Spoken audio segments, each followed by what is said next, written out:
Men umumiy hayotda ko'rganimni, ota hukmron, ota aravani tortayotgan oilada ham baraka bo'lar ekan, ham tinchlik, mana bunaqa muammo, ayoli erta qarimas ekan. Men ko'rganman, oilani aravasini hay bu tortmayapti-da deb o'zi tortishga tushgan ayollarni erta qariganini, hozirda davleniya bo'lganini, uzoq emas yaqinlarimda ko'rganman. Dadam aytadilar-da, sizlar uxlardilaring, men opamnikida xamir qilardim kechqurun ishdan keyin derdi.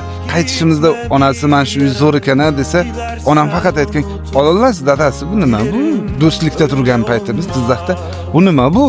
Siz buni 5 xonasini olasiz, zo'rni olasiz" deb o'tib ketavergan.